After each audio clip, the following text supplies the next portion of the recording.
नमस्कार दोस्तों, आप देख रहे हैं चौहान वीडियोज़ और इग्नू की तरफ से एक नया नोटिस, एक नई पीडीएफ समरी जारी की गई है, जिसमें इग्नू की तरफ से बताया गया है कि आपको अपने असाइनमेंट्स को किस तरीके से बनाना चाहिए, क्या सही तरीका है, कौन से पेन का आप इस्तेमाल कर सकते हैं, कौन सी फाइल का इस्तेमाल कर सकते हैं, कौन से पेपर का इस्तेमाल कर सकते हैं और आपको असाइनमेंट के आंसर्स कहाँ से लिखने होते हैं, कैसे लिखने होते हैं, कितने शब्दों में लिखने होते हैं। तो पूरा एक आपको डिटेल बताया गया है कि किस तरीके से आपको अपने असाइनमेंट्स को प्रिपेयर करना चाहिए। अभी तक इसके ऊपर मैंने भी काफ़ी वीडियो बनाई हैं आपके लिए कुछ सालों में कि आपको असाइनमेंट किस तरीके से बनाने चाहिए, लेकिन ये इग्नू की तरफ से मुझे लगता है कि पहली बार इग्नू की तरफ से ये बताया गया है, एक नोटिस जारी करके, एक पूरी पीडीएफ जारी करके कि किस तरीके से आपको असाइनमेंट्स को बनाना चाहिए और क्या सही तरीका है आपका असाइनमेंट्स को प्रिपेयर करने का।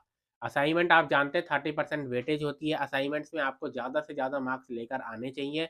100 नंबर का असाइनमेंट का क्वेश्चन पेपर होता है और कम से कम जितने भी सीरियस स्टूडेंट हैं जो कि सच में इग्नू से पूरा अपना पढ़ाई करना चाहते हैं और आगे कुछ आगे करना चाहते हैं, तो कम से कम उनको 80% से ज़्यादा मार्क्स लेकर आने चाहिए। 100 में से 80 से ज़्यादा मार्क्स आपको असाइनमेंट के अंदर लेकर आने चाहिए, क्योंकि थ्योरी में मार्क्स लेकर आना थोड़ा-सा मुश्किल हो जाता है हर स्टूडेंट के लिए।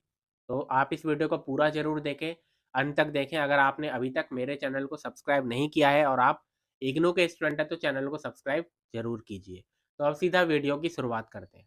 You have to complete one tutor marked assignment for each course, यानी कि आपको हर कोर्स के लिए एक असाइनमेंट को प्रिपेयर करके सबमिट करना होता है। इग्नू में जिसको हम असाइनमेंट कर रहे हैं, उसको officially tutor marked assignment TMA कहा जाता है। ठीक, तो इसमें आगे लिखा हुआ है कि ये इंपॉर्टेंट है कि आप अपने जो असाइनमेंट के क्वेश्चंस के आंसर हैं वो अपनी भाषा में लिखें। काफ़ी सारे स्टूडेंट ये क्वेश्चन ज़रूर करते हैं कि वो किस तरीके से अपने आंसर्स को लिखें। इग्नू की जो बुक होती है आपकी, उसके अंदर आपको सभी तरीके के जो क्वेश्चंस होते हैं उनके आंसर मिल जाएंगे, लेकिन इसमें ये बताया गया है कि उनको भी आप अपनी भाषा में लिखने की कोशिश करें, एज इट इज़ कॉपी ना करें। अगर आपने कोई टॉपिक है जिसमें से आपको पता चल गया है कि उसका आंसर उसके अंदर है, तो उसके जो इम्पोर्टेंट पॉइंट्स हैं उनको लिखने की कोशिश करें, ना कि पूरा का पूरा टॉपिक आप एज इट इज़ जो कि लिखा हुआ है बुक के अंदर उसको कॉपी पेस्ट कर दें। तो ये इसमें बताया गया है। आगे है, remember writing answers to assignment question will improve and sharpen your understanding of the concept. ये भी इसमें बताया गया है कि ये बताया जा रहा है कि आपके लिए ही फ़ायदेमंद है, क्योंकि अगर आप इस तरीके से खुद अपनी समझ से इसको लिखने की कोशिश करेंगे तो आपको आगे एग्जाम्स वगैरह में भी फ़ायदा होगा। आगे देखते हैं, सबसे पहले असाइनमेंट्स को सबमिट कहाँ किया जाता है। असाइनमेंट्स को सबमिट आपको अपने स्टडी सेंटर में करना होता है, अगर आप अपना असाइनमेंट्स को ऑफलाइन सबमिट कर रहे हैं। जब से ये पैंडेमिक शुरू हुआ, कोविड पैंडेमिक शुरू हुआ, उसके बाद से इग्नू की तरफ से ऑनलाइन असाइनमेंट का मौका भी दिया जाता है। उसके बारे में आपको आपका रीजनल सेंटर जो है अपनी वेबसाइट के जरिए जानकारी देता है कि आपको किसी ईमेल आईडी पर अपने असाइनमेंट्स को सबमिट करना है ऑनलाइन, या फिर किसी गूगल फॉर्म पे अपने असाइनमेंट को सबमिट करना है। लेकिन असाइनमेंट सबमिट करने का जो प्रक्रिया होती है वो 2 होती हैं। ऑफलाइन असाइनमेंट आप सबमिट करते हैं अपने स्टडी सेंटर में, और ऑनलाइन गूगल फॉर्म या फिर ईमेल आईडी के ज़रिए, जो कि आपका रीजनल सेंटर आपको जानकारी देता है। आपको जो असाइनमेंट सबमिट करने हैं वो मार्च 2023 तक करने हैं, जून 2023 का अगर आप एग्ज़ाम देना चाहते हैं। इसकी जो लास्ट डेट होती है वो थोड़ा-सा और आगे एक्सटेंड हो जाती है, लेकिन इग्नू की तरफ से शुरुआत में ही इसको नहीं बताया जाएगा, क्योंकि वो भी चाहते हैं कि आप जल्दी से जल्दी अपने असाइनमेंट को सबमिट करें और आपका भी फ़ायदा है, क्योंकि अगर आप जितना जल्दी अपने असाइनमेंट्स को सबमिट करेंगे, उतना ही चांसेस हैं कि आपको जो मार्क्स हैं आपके असाइनमेंट्स के वो जल्दी से जल्दी मिल पाएँगे। अगर आप मार्च में अपने असाइनमेंट को सबमिट कर रहे हैं, तो आपका जो रिज़ल्ट है असाइनमेंट का वो भी उतनी जल्दी आएगा, जबकि आप अगर मई में या जून में अपने असाइनमेंट्स को सबमिट करते हैं। ठीक? आगे बताया जा रहा है कि अगर आपको नहीं पता है कि आपका स्टडी सेंटर क्या है या आपका रीजनल सेंटर क्या है, तो आप सिंपली गूगल में जाइए और गूगल में डालिए इग्नू एडमिशन स्टेटस, और उसको क्लिक कीजिए, जो लिंक आएगा और उसमें अपना जो भी अपना इनरोलमेंट नंबर है, अपना प्रोग्राम कोड और वेरिफिकेशन कोड आएगा वहाँ पर लिखा हुआ, तो उसको डाल के सबमिट कर दीजिए। पूरी जानकारी आपकी इग्नू के अंदर आ जाएगी कि आपका नाम क्या है, आपका इनरोलमेंट नंबर क्या है, आपका कोर्स कोड क्या है, कब तक आपका एग्ज़ाम कोर्स जो है वो वैलिड है, कब तक आप इग्नू के अंदर एडमिशन वैलिडिटी आपकी है, उसमें कौन-कौन से कोर्स आपने लिए, सारी जानकारी होगी। उसमें आपका स्टडी सेंटर, रीजनल सेंटर के बारे में भी जानकारी होगी। ठीक? उसके बाद बताया गया है कि आपको जो फर्स्ट पेज होता है, उसमें क्या-क्या जानकारी आपको लिखनी है। ठीक? आपका जो असाइनमेंट बनता है वो इस तरीके से बनता है कि आपका पहले असाइनमेंट का फर्स्ट पेज होगा, फिर असाइनमेंट का क्वेश्चन पेपर आपको लिखना है, टाई करना है उसमें, बांधना है और तीसरे नंबर पे आपको असाइनमेंट के आंसर्स। ठीक, तो आपको फर्स्ट पेज जो होगा जिसको टाइटल पेज भी कहा जा रहा है यहाँ पर, उसमें अपना एनरोलमेंट नंबर लिखना है, अपना नाम लिखना है, अपना एड्रेस लिखना है, अपना सिग्नेचर करना है, अपना डेट तारीख लिखनी है। उसके बाद प्रोग्राम कोड और टाइटल लिखना है, कोर्स कोड और टाइटल लिखना है। कोर्स कोड और टाइटल वो है जो कि आपका असाइनमेंट है। ठीक, असाइनमेंट का कोर्स का कोड का नाम और साथ में असाइनमेंट का टाइटल। ठीक, और प्रोग्राम कोड जो आपका कोर्स का आपका प्रोग्राम का नाम है। यानी कि मान के चलिए कि आप अगर बैचलर डिग्री प्रोग्राम के हैं तो आप लिखेंगे बीएससी प्रोग्राम कोड में, और कोर्स कोड अगर आपका एफएसटी है तो आपको लिखेंगे एफएसटी। ठीक है, इस तरीके से। उसके बाद स्टडी सेंटर का कोड, ये सारी जानकारी आपको लिखनी होगी। उसके बाद बताया गया कि आप अपना जो असाइनमेंट का जो क्वेश्चन पेपर होगा उसको सही तरीके से रीड करिए, उसमें जो भी जानकारी जैसी भी बताने के लिए दी गई है उसके हिसाब से आप बताएंगे। ठीक, उसके बाद आप जो आंसर्स हैं वो जैसा गाइडलाइन में लिखा गया है उसके जरिए ही अपने आंसर्स को लिखें, उसमें कोई ज़्यादा हेर फेर ना करें।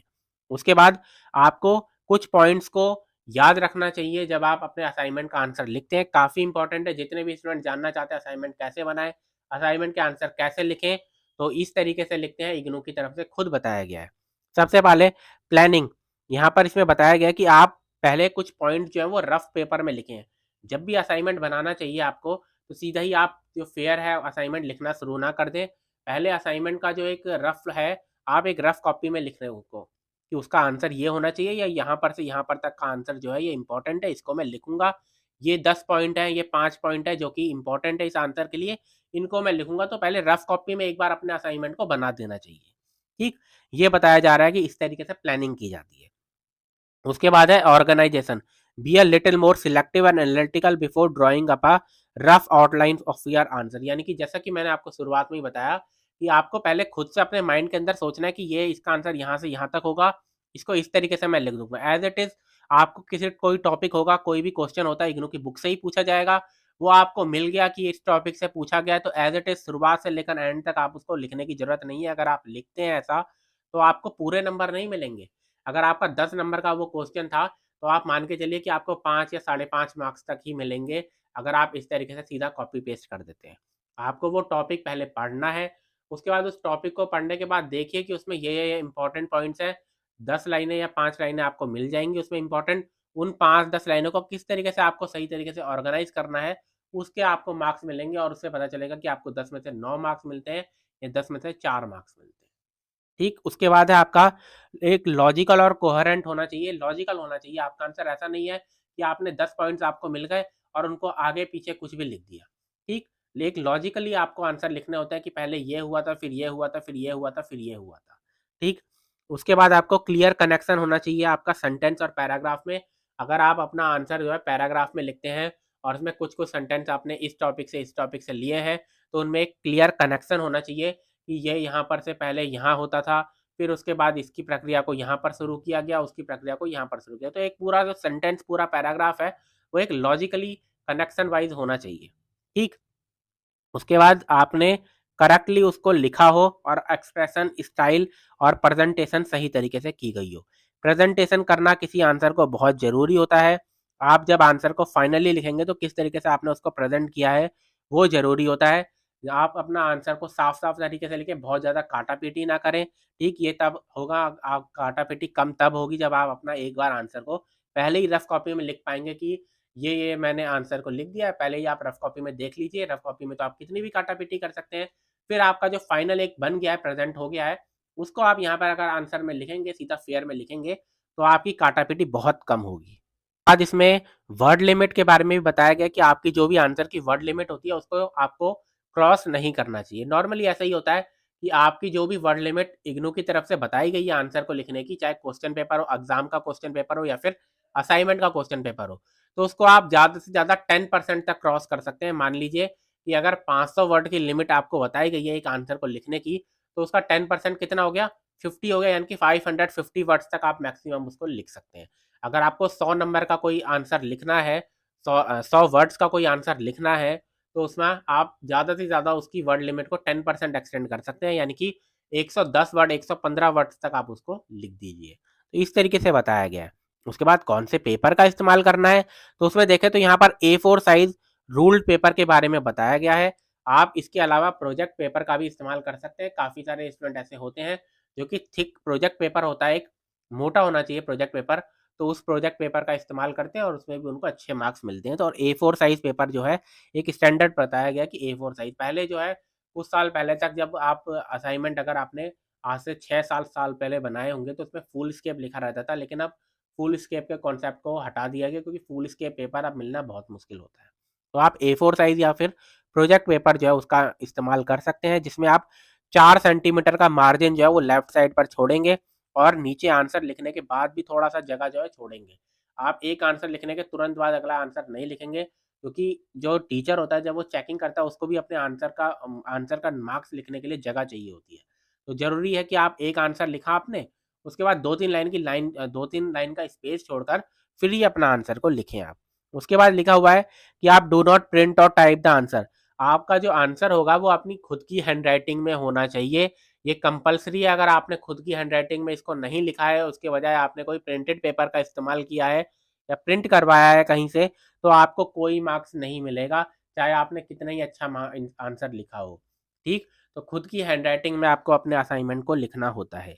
उसके बाद है आपका do not copy from the response sheet of other student, यानी कि किसी दूसरे स्टूडेंट से आप आंसर्स को कॉपी ना कीजिए। ये एग्जाम में भी इस तरीके से होता है कि आप एग्जाम में भी चीटिंग ना करें और असाइनमेंट में भी चीटिंग ना करें। वैसे ये पकड़ना थोड़ा सा मुश्किल है असाइनमेंट में कि आपने किसी स्टूडेंट का कॉपी किया है या फिर नहीं, लेकिन फिर भी आप अपनी तरफ से लिखेंगे तो उसमें भी कोई बुराई नहीं है। ठीक, बहुत ज़्यादा ऐसा ना हो कि वर्ड बाय वर्ड आप कॉपी कर लें किसी का, वर्ड बाय वर्ड किसी का आप देख लें। आप निश्चित तौर पर कुछ रेफरेंस जरूर ले सकते हैं किसी स्टूडेंट से, लेकिन आप वर्ड बाय वर्ड कॉपी ना करें।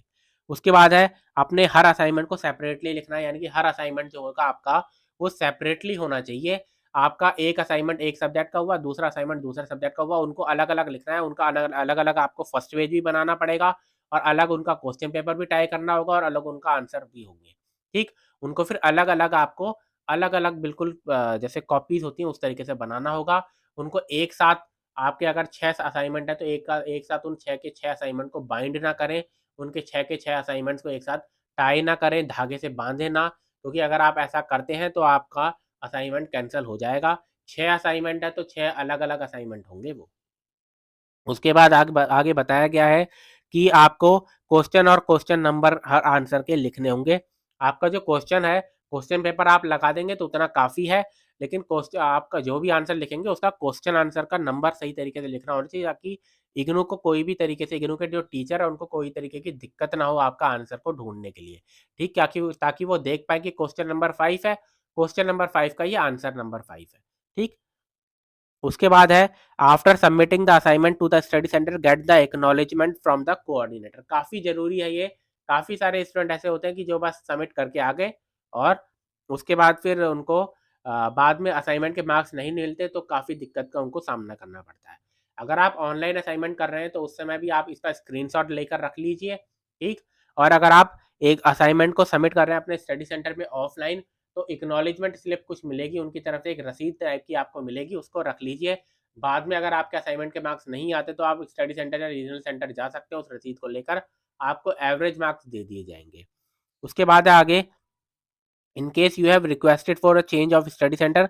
अगर आपने अपना जो स्टडी सेंटर चेंज करने के लिए कहा है या कोई रिक्वेस्ट दी है, तो आप अपने जो असाइनमेंट है वो अपने ओरिजिनल स्टडी सेंटर में ही सबमिट कीजिए, जब तक कि आपका जो स्टडी सेंटर है वो चेंज नहीं कर दिया जाता। यानी कि आपने अपने रीजनल सेंटर में एक एप्लीकेशन लगाई है कि मेरा स्टडी सेंटर चेंज कर दीजिए, लेकिन जब तक वो चेंज नहीं हो जाता तब तक आप पिछला जो स्टडी सेंटर था उसमें ही अपने असाइनमेंट्स को सबमिट कीजिए। ठीक? After title page please insert a copy of assignment of question paper. काफ़ी इंपॉर्टेंट है, मैंने जैसा कि आपको शुरुआत से ही बताया। सबसे पहले तो आपको फर्स्ट पेज जिसमें आपका इंट्रोडक्शन वगैरह होगा, नाम, एनरोलमेंट नंबर वगैरह। उसके बाद दूसरे नंबर पे आपका असाइनमेंट का क्वेश्चन पेपर होना चाहिए। अब क्या है, please ensure the following before submitting your assignment. ये चीजें आपको ध्यान में रखनी है जब आप अपना असाइनमेंट को सबमिट कर रहे होंगे। पहले आपका एनरोलमेंट नंबर, नाम, address, phone number, email ID सबको सही सही तरीके से लिखना। कोई दिक्कत वगैरह होती है तो इग्नू आपसे कांटेक्ट कर पाए। उसके बाद है टाइटल का, कोर्स, असाइनमेंट नंबर, ये सारी चीजें सही सही तरीके से लिखी होनी चाहिए, कोई गलतफहमी ताकि ना हो। उसके बाद है असाइनमेंट जो होता है वो सबके सब सेपरेट सीट में होंगे और उनको सही तरीके से स्प्लिट करना होगा। और channel file, do not use channel file as few pages may be misplaced. Channel file जो होती है एक तरह की फाइल होती है, उसको इस्तेमाल करने की ज़रूरत नहीं है। आप सिंपली उसको टैग भी कर देंगे अच्छी तरीके से धागे से, काफ़ी है उतना, आपको असाइनमेंट चेक हो जाएगा, ठीक है? उसके बाद है all the question in particular section should be answered before attempting the next section. यानी कि आपका मान लीजिए सेक्शन ए सॉल्व कर रहे हैं अभी आप असाइनमेंट का, तो पहले सेक्शन ए के सभी आंसर को लिख लेंगे, उसके बाद ही सेक्शन बी को सॉल्व करने के लिए जाएंगे। ऐसा नहीं कि सेक्शन ए सॉल्व करने का शुरू किया, उसके 2 आंसर लिखे, अगला आंसर आपने सेक्शन बी का लिख दिया, ऐसे मत कीजिए। सेक्शन ए सॉल्व कर रहे हैं तो पहले सेक्शन ए के सभी आंसर, फिर सेक्शन बी के सभी आंसर, फिर सेक्शन सी के सभी आंसर। उसके बाद है आपका all the questions in a particular section, ये तो हो गया। असाइनमेंट कैरी 30% वेटेज, आपके जो असाइनमेंट्स हैं वो 30% वेटेज करते हैं। वेटेज होता है उनका 70% थ्योरी एग्जाम का होता है, तो इसलिए इनको इंपॉर्टेंट होते हैं ये असाइनमेंट, इनको हल्के में ना ले। उसके अलावा आपके जो असाइनमेंट है वो आपको एक बार ही सबमिट करने होते हैं, इसमें कोई रीएवल्यूशन की प्रक्रिया नहीं है। एक बार आपको असाइनमेंट के मार्क्स मिल गए तो वो मिल गए। अगर आप एक बार 100 में से आपके 40 मार्क्स आ गए किसी असाइनमेंट में, तो वो आ गए, उसके बाद उसका कोई रीएवल्यूशन नहीं होगा। तो इसलिए आप एक बार जब असाइनमेंट अपने सबमिट करते हैं काफ़ी ध्यान से करें। जैसा कि मैंने बताया है कि अच्छा स्टूडेंट जो होते हैं, जिनको ज़्यादा मार्क्स चाहिए, जिनको फर्स्ट डिवीज़न चाहिए, वो अपने असाइनमेंट्स में हमेशा 80 से 85 नंबर से ज़्यादा ही लेकर आते हैं। तो आज की वीडियो में इतना ही। वीडियो अगर आपको पसंद है तो वीडियो को लाइक ज़रूर कीजिए, ज़्यादा से ज़्यादा शेयर ज़रूर कीजिए।